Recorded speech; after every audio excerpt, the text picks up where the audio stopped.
Hello everyone, today is Sunday and it is my news updates. So first what I want to say, I escaped from Kyiv because I cannot stay in my apartment with this heat, with electricity couple hours per day. So right now I'm in the Kyiv region, in the summer house. We have here generator, Wi-Fi, and it's like it's in forest. You don't feel the heat because last week, and now last like 7 days till this Friday, temperature was during the day like 37 degrees, at the sun over 40. Like, I don't know, it was so hot. And you know, when it's like hot, you can go to the shopping mall or use AC at home, stay at home. But in our case, you cannot do this. So you go home, there is no electricity. I went inside my bathroom and my floor was warm. I feel like I'm inside some sauna. You cannot, like, I just cannot stay at home. I have always escape. Plus I have electric car, electric oven, so I'm not complaining. But for me, the like doing some routine, I always have to think about where I eat, what I eat, and how to organize my life. And I usually going home when I see in the schedule, it's like we have schedule like more or less when I have electricity. So for usually, I don't remember which schedule I have for last 2 weeks, but it's like about 2 hours electricity, then 8 hours no electricity. And you know, the people who is working, let's say if they go out at morning, come back in the evening, some of them are not able to wash their hair because they cannot catch electricity at evening or at morning, like maybe 3 a.m. or 4 a.m. So for some it's like huge problem. I can have a remote job, so I usually plan like my gym, exercise, and something else with the my schedule for electricity. Usually when I have like these 2 hours, I try to don't answer my phone, just concentrate in wash my hair, cooking, cleaning, like doing something, charge everything like car, laptop, camera, phone, power banks. It's like 2 hours and it's just like went super fast. So we want to say, no one is like complaining about this. We're a strong nation, and we go through all the difficulties. And what I see in the news, that Krasnodar is in Russia, they do protesting because they are without electricity for the 24 hours. They're already protesting, and it was like, oh wow, we experienced winter without the electricity, without water. We have like a lot of different stuff. Now it's like hot summer without electricity, but we're still like managing and trying like survive, for example. And we okay. We have bigger problems, let's say, at the front line with the war, with all these things. And protest for Russia is something very unusual. And when I see that they're protesting because they don't have just 24 hours electricity, it's like, okay. But this doesn't give me any hope that they're going like protesting against the war in Ukraine and stop the war and so on. So that is like my solution to have. I arrived here on Friday with my grandmother. We rent a house in Kyiv region. And you know, when it's here no electricity, we have generator, and it's like very comfortable. That is only 4 houses. I have my pool, and I can able to work, and it's a house inside the forest, so you don't feel the heat, and I can a little bit relax, because to stay in Kyiv with this temperature, with this condition, it's like really, it's hard. It's even hard to think. You're already tired because of this heat, and you're trying to go somewhere. Even in Maidan, we have shopping mall Globus. I go there, and there is no AC, so I try to go even to the shopping mall. There is no AC, so you have to look for coffee shop with AC. Not everyone has it. Generator they have, for example, but they don't use AC. So like this, and fortunately the heat is went out. Now it's less than 30 degrees, and tomorrow I'm going back to the city Kyiv, and like I'm enjoying nature, and like lived couple of days with water, boiler, light, you know, because as I mentioned before, like my schedule, like just imagine like one day of my life I have electricity from 4 a.m. till 6 a.m. Then next time it's from 12 till 2, and then maybe from 8 p.m. till 10 p.m. something like this. It's one day. Then the next day you have electricity from 8 a.m. till 10 a.m. then from 3 p.m. till 5 p.m. and then from 10 p.m. till 12 p.m. 12 p.m. yeah, something like this, like maybe 6 or 4 hours per day, and like the hours is randomly. And really, if I have to work in the office, I don't know, it's will be complicated. So anyway,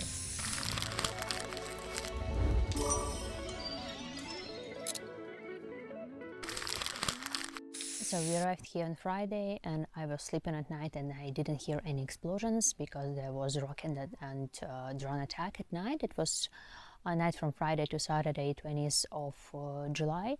So unfortunately, we didn't intercept any of 4 rockets targeting Ukraine, and we only intercepted 13 of 17 Shahids.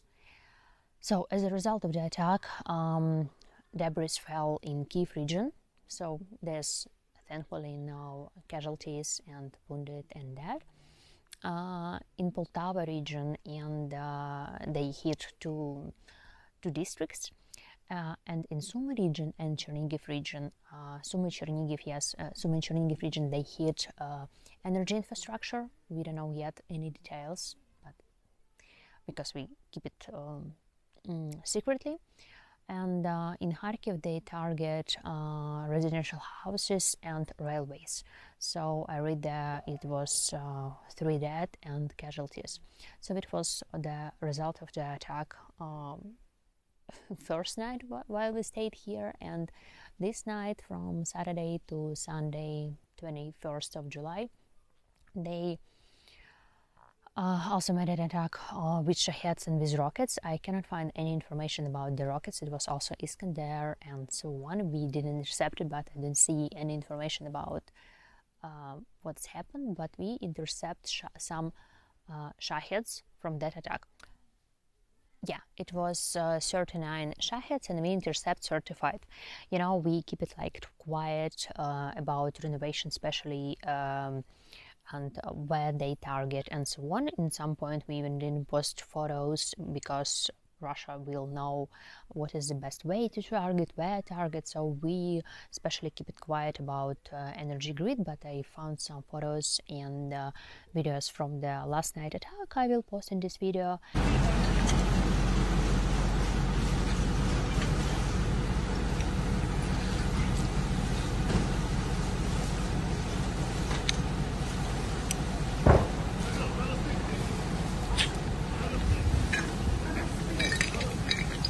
And also want to say a couple of words. 2 days ago in Mykolaiv, children just played inside their like play yard among the residential buildings, and Russia hit 3 apartment complex and play yard. In the result of this, there was 4 dead, among them a kid. He was, I don't know, 13 or 12 years old boy, and he died in front of his mother because he didn't have enough time to run inside the house, and he died. Also the woman, man, and 25 injured people after this attack. So just during the day they hit Mykolaiv.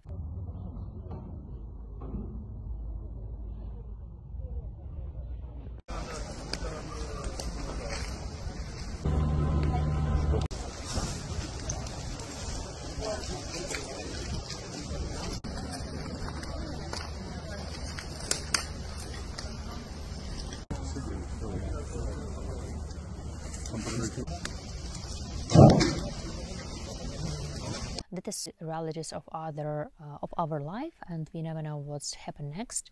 And tomorrow I'm going back during the day to Kyiv. I hope we have a quiet night and quiet day. But you know, like, you never know.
And we all, unfortunately, know the information that Russia is not going to stop. They continue to target civilian houses. It's my grandmother. Okay, she's feeding cats.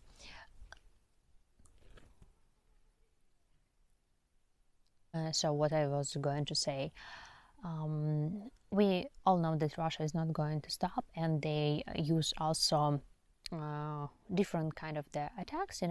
What was surprised me last Monday, when was the one of the deaths rocket attack on the capital. 37 people died in Kyiv on Monday morning. It was just like Russian hours, Monday, everyone going like to job 9 and 10 a.m. and Russia hit center of Kyiv. I posted the video. It was maybe like 1 kilometer from me. I had the breakfast and it was like super loud.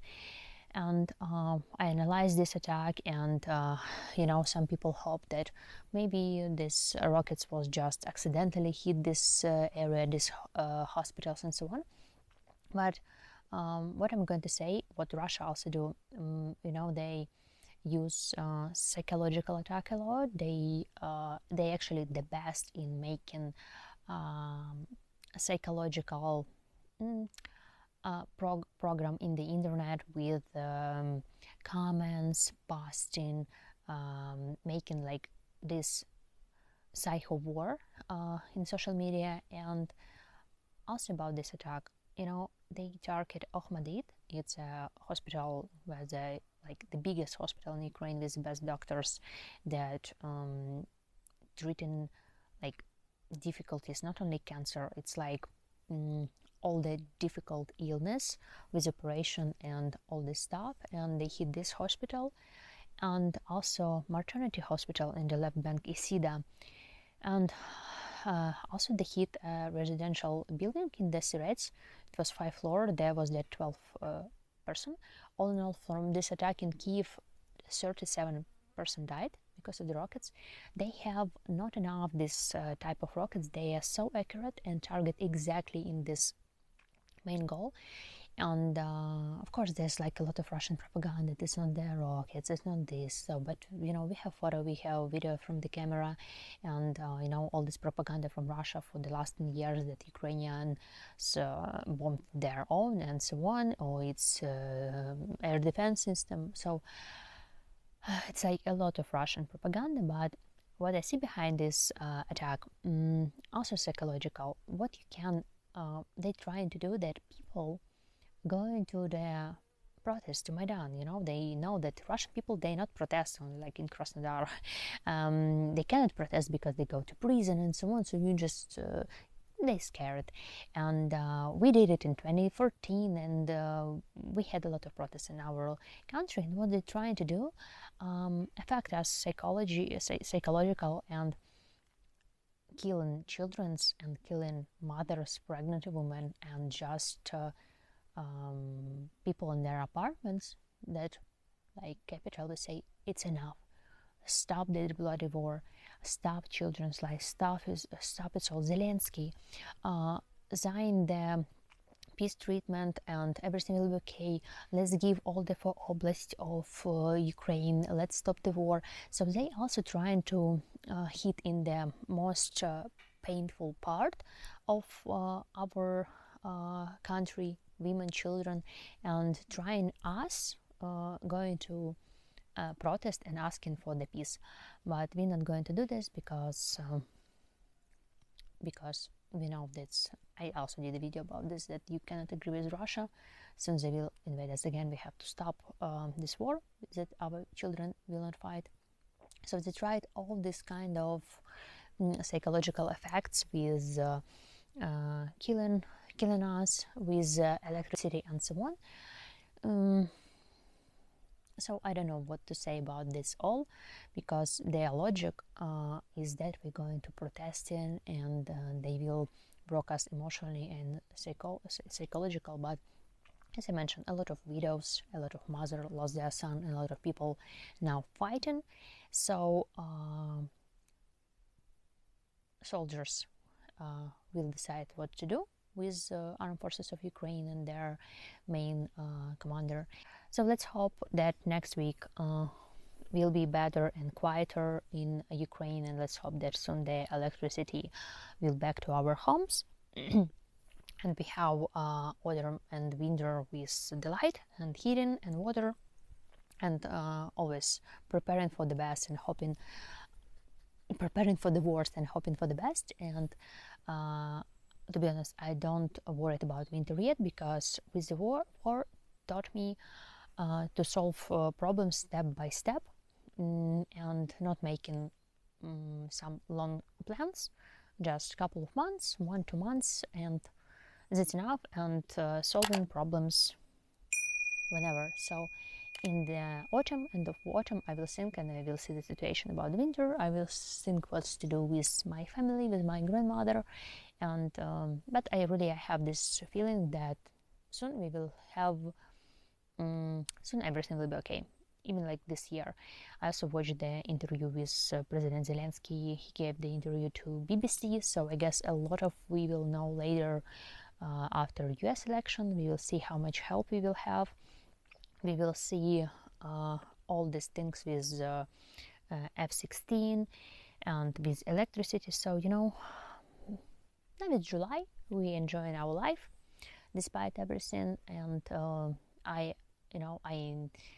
never had this desire to leave as after the war. So war has changed us a lot, and we're just living, enjoying each day of our life. And about winter we will think later. I saw all your questions, I saw all your comments about this, so we will see. So I would like to thank you for supporting my channel. Thank you for buying me matchas. I would like to say coffees, and like buy me a coffee. And thank you for all your support, comments, and I'm very grateful for all of this. And I planning to be on YouTube more often. I will see how everything with electricity will going on. So see you very soon. Let's hope for the good week, and